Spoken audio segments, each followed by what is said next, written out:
Hai Sobat Cermin Lawas, berjumpa kembali dengan aku, Puan Saragi. Dan pada kesempatan kali ini, aku bakal menceritakan sebuah kisah horor yang dulu sempat viral nih di zamannya. Jadi cerita ini diceritakan oleh akun Twitter bernama Siska Noview, yang mana kisah ini menceritakan sebuah lukisan yang ada di rumah orang tuanya Kak Siska. Sudah ada sejak Kak Siska ini masih kecil. Kenapa baru diceritakan di thread Twitter? Karena Kak Siska sendiri baru tahu nih kalau lukisan ini punya kisah menyeramkan sebelumnya. Langsung aja kita simak ceritanya. Cermin Lawas, kita buka.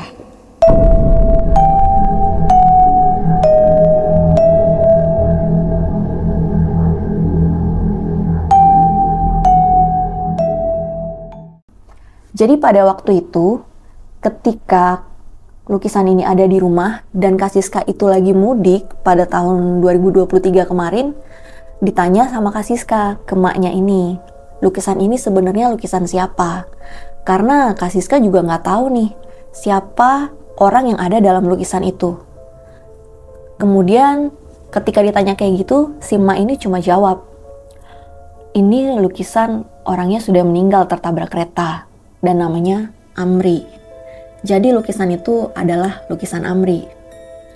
Nah, akhirnya emak menceritakan nih kisah dari lukisan Amri ini. Pada zaman dulu nih, waktu zamannya si emak masih muda, ada seorang yang kaya dan baik banget. Namanya adalah Amri, yaitu orang yang ada di lukisan tersebut. Terus, si Amri ini terkenal sama orang-orang di kampung sana akan kebaikannya dia. Dan dia juga orang yang kaya. Dan pada satu hari, si Amri ini datanglah ke seorang seniman. Dan dia minta sama seniman itu untuk membuat lukisan dirinya semirip mungkin dan sebagus mungkin. Akhirnya dikerjakanlah sama si seniman ini dengan detail dan juga dengan bagus dan selesai dalam waktu setengah hari. Setelah lukisan ini selesai, dibungkus dengan rapi, dibingkai, ada kacanya juga, dan dibawa pulanglah sama si Amri. Begitu si Pak Amri ini ngeliat lukisannya, dia kayak terkesima gitu. Dia terkagum karena lukisannya itu bener-bener bagus menurutnya dan bener-bener mirip. Sepanjang perjalanan si Amri ini terus aja bolak-balik ngeliatin lukisannya. Sambil dengan perasaan yang begitu senang, dia kepikiran terus dengan lukisannya ini. Tapi mungkin karena saking girangnya dengan lukisan yang mirip banget dengan dia ini, dan juga mungkin karena udah lelah dan gak fokus, tanpa sadar si Amri ini udah berjalan sampai ke perlintasan rel. Dan bahkan dia ini udah ada di tengah-tengah relnya. Padahal pada waktu itu ketika orang-orang ngelihat si Amri ini udah ada di tengah rel, banyak banget dari mereka yang udah neriakin dan panggil-panggil si Amri. Oh jangan di situ gitu, karena sudah ada klakson juga dari kereta yang mau lewat. Tapi si Amri ini seolah tuli gitu, dia masih bolak-balik liatin lukisannya tanpa tengok ke kanan dan ke kiri, dan seolah nggak mendengar adanya suara klakson. Alhasil kejadian naas pun terjadi, yang mana si Amri ini akhirnya tewas tertabrak kereta. Dan posisinya ketika terlindas kereta itu bener-bener nakutin pada waktu itu. Tapi yang anehnya, lukisan ini gak rusak sama sekali. Dan yang ada, lukisan itu memang terpental, tapi gak kenapa-napa. Meskipun di lukisan itu banyak tetesan darah dari si Amri ini. Pada waktu itu, banyak warga yang coba untuk selamatin dan amanin si Pak Amri ini. Istilahnya mungkin melakukan pertolongan pertama. Salah satu dari mereka yang nolongin Pak Amri ini adalah disebutkan namanya Pak Ahmad. Pak Ahmad ini kemudian bantu untuk nolongin Pak Amri. Tapi diam-diam ketika dia ngeliat nih lukisan si Amri, diam-diam dia bawa itu untuk dibawa pulang ke rumahnya. Ketika si Pak Ahmad ini lihat lukisan itu, dia seperti terkesima nih. Sampai akhirnya dibawa pulanglah lukisan ini diam-diam ke rumahnya tanpa ada satu orang pun yang tahu. Sampai di rumahnya, karena dia ini masih takut nih kalau sewaktu-waktu ada orang yang kenalin lukisannya Amri ini, dia akhirnya tempelin lukisannya ini di dalam kamarnya. Waktu hari pertama lukisan itu ada di rumahnya, gak ada kejadian aneh apapun. Sampai akhirnya esok harinya pas si Pak Ahmad ini lagi ada di sawah, tiba-tiba istrinya lari-lari nih, nyusulin Pak Ahmad dan teriak-teriak kalau anaknya yang namanya Hamid ini katanya tiba-tiba pingsan di kamar mereka. Seketika itu juga si Pak Ahmad dan juga istrinya langsung pulang untuk lihat keadaan anak mereka. Tapi anehnya, pas mereka nyampe di rumah, si Hamid ini gak kenapa-napa. Dia udah sadar dari pingsannya dan udah duduk aja gitu, seperti gak terjadi apapun. Kemudian si Hamid ini ditanya sama Pak Ahmad, sebenarnya ada apa kejadiannya. Tapi si Hamid ini cuma jawab, dia ngeliat ada sosok yang rambutnya panjang ada di bawah lukisannya si Amri ini. Dan si Hamid ini pun ngelemparin sosok itu pakai batu. Dan habis itu dia gak inget lagi apa yang terjadi sama dia. Mulai dari situ sebetulnya Pak Ahmad ini udah mulai ngerasa aneh. Tapi dia belum terlalu ambil serius. Tapi sejak kejadian itu, anaknya si Pak Ahmad ini jadi sering melamun. Bahkan gak jarang juga nih, si Hamid ini jadi sering ngomong sendiri, seperti punya teman hayalan kayak gitulah. Sampai akhirnya nih, keesokan harinya, Pak Ahmad ini seperti biasa dia kerja nih ke sawah. Dan pas pulang keadaannya udah sore hari. Pas Pak Ahmad ini sampai di depan rumahnya, pintunya itu masih tertutup ya. Dia denger nih dari dalam rumahnya suara TV di setel. Tapi TV-nya tuh kayak diganti-ganti gitu channelnya. Pikirannya Pak Ahmad waktu itu berarti ada Hamid yang lagi nonton film atau nonton channel TV apapun yang ada di televisi saat itu. Langsunglah si Pak Ahmad ini refleks nanya, "Nak, ibu udah pulang belum?" Tapi nggak ada jawaban. Ya udah, akhirnya Pak Ahmad langsung buka sepatu, cuci-cucian, dan buka pintu rumahnya. Tapi pas dia lihat ke rumah, ternyata TV-nya nyala sendiri. Dan gak ada Hamid di sana. Dia akhirnya panggil nih si Hamid, "Hamid, Hamid." Dan gak lama Hamid ini keluar dari kamar mereka. Tapi Hamid ini keluar dengan tangannya yang bawa-bawa lukisan Amri. Dia keluar dengan cengengesan, ketawa-ketawa, dan lari keluar dari rumah. Pak Ahmad waktu itu langsung kejar si Hamid. Sampai tahu-tahu ternyata Hamid ini udah lari sampai ke perlintasan kereta. Waktu itu Pak Ahmad masih terus aja lari-lari sambil teriakin si Hamid. Tapi si Hamid seolah tuli. Dan banyak warga yang lihat kejadian itu juga bantuin Pak Ahmad untuk teriakin dan kejar si Hamid ini. Tapi semuanya udah terlambat. Seketika itu juga kereta lewat dan langsung melindas tubuhnya si Hamid ini. Waktu itu, tubuhnya si Hamid langsung hancur tertabrak kereta. Setelah lihat kejadian naas itu, Pak Ahmad langsung pingsan seketika. Ketika pingsan itu, banyak disaksikan oleh warga-warga sekitar. Nah, salah satu dari mereka yang ada di TKP itu adalah, sebut aja namanya Bu Jatmina. Bu Jatmina ini baru pulang habis berdagang sama anaknya yang namanya Yuni. Pas dia lihat kejadian naasnya si Hamid dan juga pingsannya si Pak Ahmad, Bu Jatmina ini langsung ngerasa kasihan dan sedih, seperti dia paham banget nih perasaannya Pak Ahmad waktu itu. Sontak, dia pun langsung kepingin peluk anaknya si Yuni. Tapi pas dia tengok kanan kiri, ternyata Yuni nggak ada. Tahu-tahu aja pas dia nengok ke depan, dia ngelihat Yuni udah ada di tengah rel. Yang ternyata dia ngambil lukisan Amri. Dia bawa lukisan itu sampai ke hadapan ibunya. Di situ si Yuni bawa lukisan dan bertanya sama ibunya, apakah dia boleh bawa lukisan itu. Waktu itu Bu Jatmina nanya, "Ini punya siapa, Nak?" Dan dia juga tanya ke orang-orang di sekitar sana. Tapi karena waktu itu Pak Ahmad ini sudah pingsan, Jadi gak ada satupun yang mengakui kepemilikan lukisan itu. Jadi atas izinnya Ibu Jatmina ini, Yuni pun bawa pulang lukisan Amri yang walaupun Hamid sudah tertabrak, lukisan itu masih gak kenapa-kenapa. Singkat ceritanya, lukisan itu dibawa sama Yuni dan juga Bu Jatmina ke rumah mereka. Rumahnya Bu Jatmina ini terbuat dari anyaman-anyaman bambu. Dan Bu Jatmina ini adalah seorang janda karena suaminya sudah lama meninggal. Dan untuk kehidupan sehari-harinya, Bu Jatmina ini bekerja di pasar dengan berdagang. Pas mereka sampai di rumah, Bu Jatmina langsung menempelkan lukisan ini di ruang keluarga mereka. Setelah ditempel, Bu Jatmina bilang ke si Yuni bahwa dia ingin melanjutkan rapi-rapi dagangan.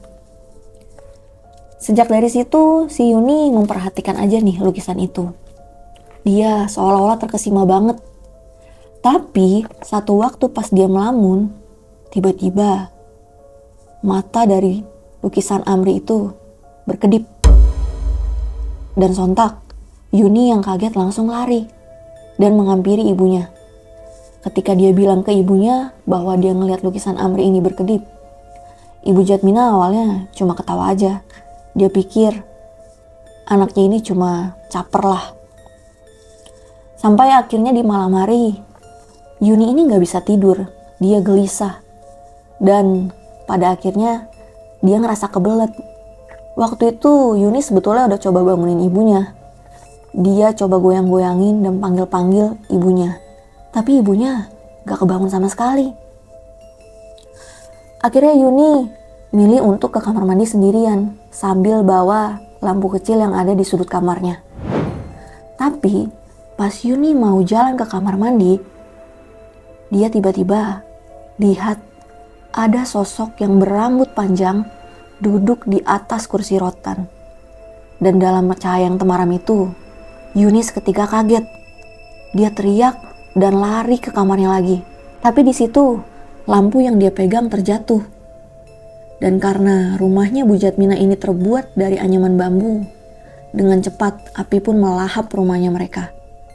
Di situ Bu Jatmina langsung keluar dari kamar membawa Yuni sambil mereka meratapi rumah mereka yang kebakaran. Terlebih barang dagangan yang kemungkinan besar sudah habis diludes api.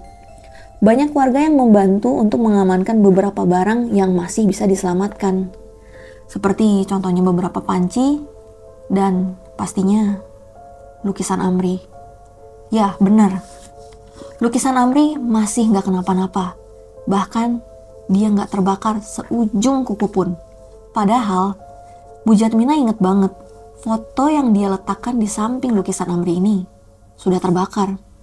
Tapi lukisan Amri masih gak kenapa-napa. Singkatnya, keesokan harinya Bu Jatmina kembali berjualan. Meskipun ketika dia jualan di pasar, dia masih melamun aja. Sampai akhirnya Yuni datang pulang dari sekolah dan Yuni pun bantuin ibunya jualan. Di tengah Yuni membantu ibunya jualan ini, kembali lagi nyeritain apa yang dia alami. Seperti bahwa dia ngelihat lukisan Amri berkedip. Tapi saat itu Bu Jatmina masih gak ngerespon. Sampai akhirnya Yuni menceritakan detail kejadian yang dialami sebelum terjadinya kebakaran. Tapi setelahnya mereka pun pulang, bersepeda, dan Bu Jatmina ini udah mastiin sebelum dia melintasi perlintasan kereta, Bu Jatmina udah tengok kanan dan kiri, mastiin bahwa nggak akan ada kereta yang lewat. Bahkan waktu dia masuk ke perlintasan kereta, palang itu juga masih terbuka. Jadi Bu Jatmina pun jalan untuk nyebrangin rel. Tapi di tengah rel itu, tiba-tiba ada seseorang yang teriak dari belakang dia. Bu, cepetan bu, awas ada kereta mau lewat. Bu Jatmina yang kaget pun langsung buru-buru nih jalan nyebrangin kereta. Dan bener aja, gak lama kereta lewat. Untung banget Bu Jatmina ini selamat. Setelah kejadian itu dan mereka sampai di rumah, Bu Jatmina langsung berpikir, mungkin ada keterkaitan antara lukisan ini juga soal kematian si Hamid waktu itu. Akhirnya diem-diem Bu Jatmina ini ngambil lukisannya Amri. waktu si Yuni tidur. Bu Jatmina bawa lukisannya Amri ini dibungkus dengan plastik hitam, dibawa untuk dibuang di tong sampah yang ada di pasar. Menurut kalian ini udah selesai? Belum. Karena lukisan yang udah dibuang sama Bu Jatmina ini diambil sama tukang rongsokan. Namanya adalah Pak Mail. Ketika dia lihat lukisan itu ada di dalam tong sampah, Pak Mail langsung bawa lukisan itu ke rumah beserta barang rongsokan lain yang dia dapat pada hari itu. Kemudian ketika Pak Mail ini sampai di rumah, dia pun dibantu oleh istrinya untuk rapi-rapihin barang yang dia bawa. Ketika istrinya ini ngeliat lukisan itu, istrinya bilang, "Ini dari mana, Pak?" Waktu itu Pak Mail cuma jawab bahwa lukisan antik ini udah gak ada yang mau taruh di rumah, jadi dibuang dan akhirnya dia bawa. Waktu itu istrinya yang namanya Bu Siti bilang, "Lukisannya kayak hidup, Pak." Dan lalu Bu Siti bawa lukisan itu dan dia taruh di depan meja makan. Bu Siti memandangi lukisan itu seperti terkesima dan terkagum-kagum. Bahkan dia sampai gak dengar kalau suaminya udah manggil dia berkali-kali. Sampai akhirnya Pak Mail masuk ke dalam rumah dan tepuk pundaknya Bu Siti sambil bilang, "Kopiku mana?" Buru-buru Bu Siti setelahnya langsung buatin kopi buat Pak Mail. Sampai berapa hari nggak ada kejadian aneh. Tapi tiba-tiba ada berita yang bilang kalau Bu Siti ini tiba-tiba aja ditemuin udah gantung diri di rumahnya sendiri. Yang anehnya, di bawah jasadnya Ibu Siti yang gantung diri ini banyak banget ceceran nasi-nasi yang berserakan di lantai. Dan gak jauh dari Bu Siti, ada lukisan Amri yang didudukin di atas kursi dan menghadap ke pintu rumah. Setelah kejadian itu, Pak Mail bener-bener syok. Tapi dia juga gak percaya dan gak nyangka nih, kok istrinya bisa sampai senekat itu. Dia juga bener-bener penasaran, apakah kejadian ini ada kaitannya sama lukisan yang dia bawa. Karena rasa penasaran yang begitu tinggi, Pak Mail ini akhirnya cari tahu apa yang gak beres dengan lukisan tersebut. Sampai akhirnya Pak Mail pun ceritain soal kejadian yang menimpa istrinya ke teman-temannya. Dan akhirnya salah satu rekannya Pak Mail ini kenalin lah Pak Mail ke emaknya Kak Siska. Singkatnya, si emak minta untuk Pak Mail dan rekannya datang ke rumah dia. Dan pas waktu mereka datang, sebetulnya emak ini udah tahu apa yang terjadi sama Pak Mail dan juga soal lukisan itu. Ketika sampai di sana, Pak Mail pun menceritakan apa yang terjadi sama dia sambil bawa lukisan itu. Di situ emak diam saja mendengarkan.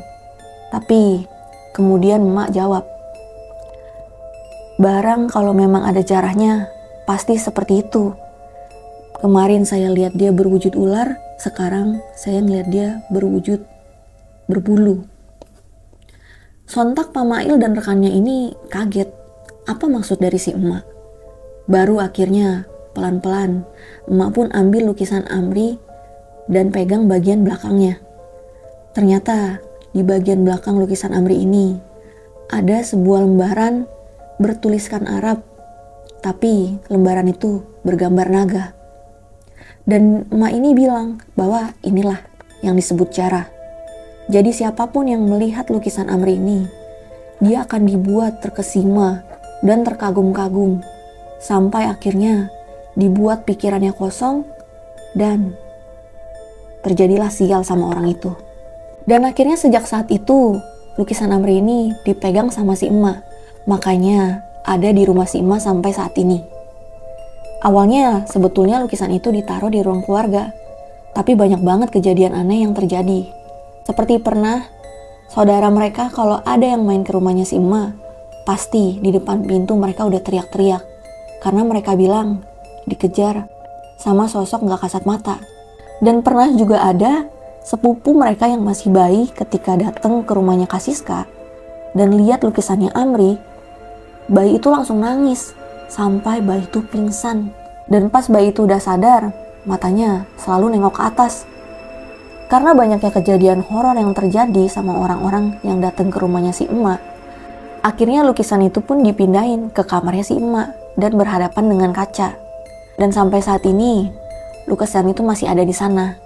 Di beberapa malam tertentu, emak suka nyalain dupa dan taruh di bawah lukisannya Amri sampai subuh menjelang.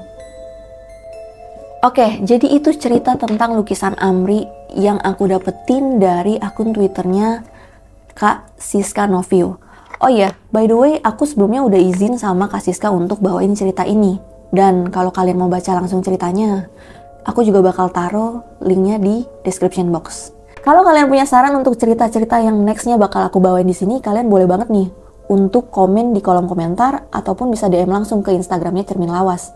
Dan jangan lupa nih buat selalu like, comment, subscribe, dan share video ini ke teman-teman kalian. Dan jangan lupa nih nyalain lonceng notifikasinya biar kalian gak ketinggalan kalau Cermin Lawas update video baru. So sekian buat video kali ini, see you next time, bye-bye!